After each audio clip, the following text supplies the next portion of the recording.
Hello भाई, good morning सारे ने।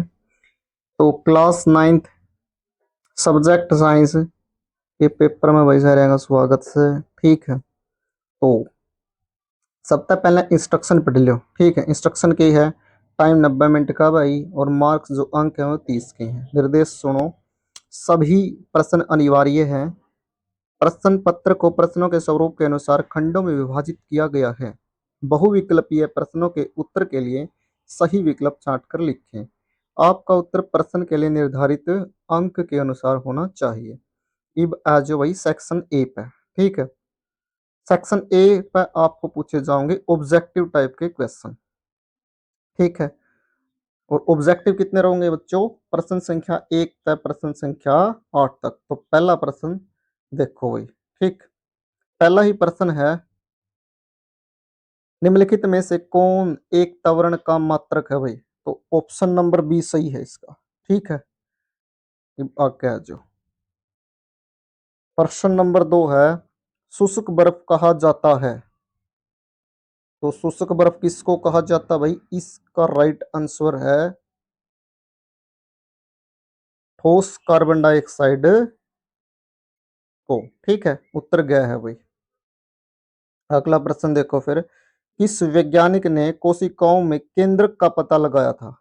तो किसने लगाया था भाई, बता इसको हो। इसका उत्तर है भाई रॉबर्ट ब्राउन ने। ऑप्शन बी सही है।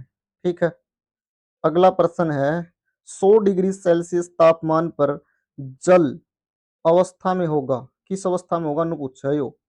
जब 100 डिग्री सेल्सियस तापमान पर जल अवस्था में होगा, तो भाई गैस और द्रव दोनों में। जड़त्व को मापा जाता है, इसका उत्तर है भाई जड़त्व मापा करा द्रव्यमान में। दही से मक्खन निकालने के लिए कौन सी विधि का प्रयोग करेंगे? तो भाई इस विधि का नाम है अपकेंद्रीकरण।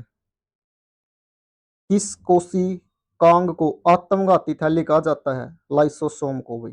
ठीक है, प्रश्न संख्या 8 देखो भाई की है, निम्नलिखित में प्रश्न पढ़ लो भाई ध्यान से। निम्नलिखित प्रश्न में दो कथन है, अभिकथन है, तो तुम ध्यान से पढ़ लियो। इसका सही उत्तर है भाई ऑप्शन ए। ठीक है, अजीब आ गया। प्रश्न संख्या 12 भाई, यदि अंडे का यदि अंडे का क्या होगा यदि उसे सम परासारी दाबी विलयन में रखा जाए, अति परासरण दाबी विलयन में रखा जाए? तो भाई हिंदी में अजीब अजीब से वर्ड हैं। ठीक है, देखो फिर, यदि अंडे को आइसोटोनिक समाधान में रखा जाता है तो उसके अंदर और बाहर पानी की कोई शुद्ध गति नहीं होगी, क्योंकि दोनों के बीच विलयन की सांद्रता समान होती है। वहीं यदि अंडे को हाइपरटोनिक समाधान में रखा जाता है तो परासरण के कारण अंडे से पानी बाहर निकलेगा और वह सिकुड़ जाएगा। ठीक है, तो यो है वर्मा का आंसर है जो तिरमा पे है। दो वस्तुओं के बीच लगने वाले गुरुत्वाकर्षण बल को क्या होगा यदि? तो भाई 11वां का उत्तर खुद ढूंढ लियो था हम। ठीक है, गाइड में जो 14वां प्रश्न पे, तंत्रिका कोशिका का चित्र बनाइए। तो यो रहता है श्यामी तंत्रिका कोशिका का चित्र भाई। ठीक है, अगला प्रश्न है, पादप कोशिका तथा जंतु कोशिका में चित्र सहित अंतर। तो भाई ये चित्र है शुरू में। ठीक, ये इसमें अंतर देखो आगे के है। तो देखो भाई अंतर के है, ध्यान तक पढ़ो भाई अंतरान है।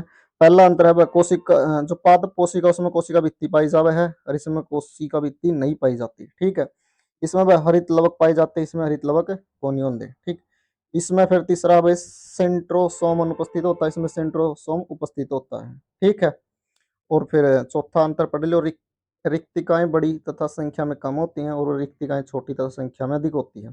पांचवा भाई केंद्रिक वृद्धि की ओर हो सकता है, इसका में भाई अधिकांश जंतु कोशिकाओं में केंद्रक मध्य में होता है। ठीक है, ये बात जो अगला क्वेश्चन है भाई, आर्किमिडीज का सिद्धांत पूछा भाई, और पूरा प्रश्न न्यू का नोट कर लियो। ठीक है, ये बात जो नेक्स्ट पे भाई, पर क्वेश्चन पूछा जाएगा भाई निलंबन क्यों है। ठीक है, तो निलंबन के क्या है? एक विषमांगी मिश्रण है, इसके कणों का आकार मध्यम होता है, इसके कण फिल्टर पेपर के पार नहीं निकल पाते भाई, इसे शीतल रखने पर विलेय के कण पृथक हो जाते हैं। ठीक, समांगी और विषमांगी मिश्रण में अंतर भाई जमा मोस्ट इंपोर्टेंट है, अरे हनु खानु। ठीक है, ध्यान से देख लो अंतर, देख दोबारा, ये समांगी हो गया, यो विषमांगी। ठीक, ध्यान से,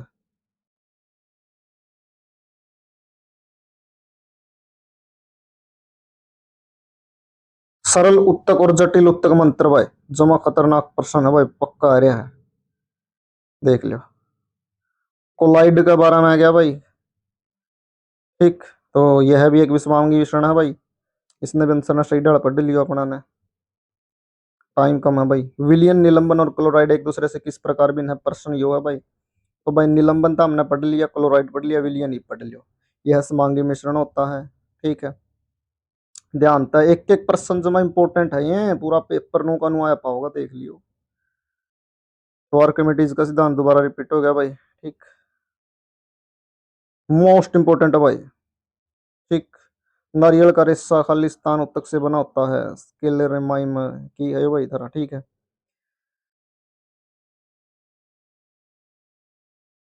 सकल रेखा काइमा उत्तक से बना होता है भाई। कोशिका के किस अंग को आत्मघाती भाई, रिपीट हो गया है क्वेश्चन। हम गर्मियों में छत तक या खुले मैदानों पर पानी क्यों छिड़कते हैं भाई, मोस्ट इंपोर्टेंट, क्योंकि वह पानी में वाष्पीकृत होता है, पानी वाष्पीकृत होता है भाई, और वाष्पीकरण के कारण के रहोगे, शीतल रहोगे। ये भाई साहब छोटे दोबारा आ गए हैं, ठीक है। प्रत्येक प्रश्न एक का। तो पित्तल एक समांगी मिश्रण है, किसका भाई, जिंक एवं कॉपर का। यो ख है नहीं, यो सही ऑप्शन है भाई, ठीक है। ये है यो ख ऑप्शन है जो हमने बताया था मैं यो, ठीक। आ जाइए नेक्स्ट पेज जो। बल खालिस्तान के परिवर्तन की दर है बच्चों, तो भाई संवेग की दर है, ठीक है। पौधों में प्रकाश संश्लेषण कहाँ होता है, तो कड़ा हो भाई, इसके ऑप्शन को नहीं, ठीक है। इसका आंसर खुद ढूंढियो, आसान सा था जमा, ये तुम भी बता दोगे। इसका भी आंसर देखो, अभी कथनाला का ख है, ठीक है। संगलन की गुप्त उष्मा को परिभाषित, मोस्ट इंपोर्टेंट है भाई, पढ़ लियो इसने भी, सारे पढ़ लियो, ये छठा सातवां, ठीक है नहीं। हाँ, कोशिका के किस अंग को आत्मघाती था लिखा जाता है भाई, लाइसोसोम को, ठीक है। तो बेस्ट ऑफ लक भाई, ऑल दी बेस्ट, ठीक है, सारे वड़क्का ने। यो था बता रहा साइंस का पेपर, नौवीं क्लास का कहना होंगे इसमें से 90% प्रश्न न्यू के न्यू।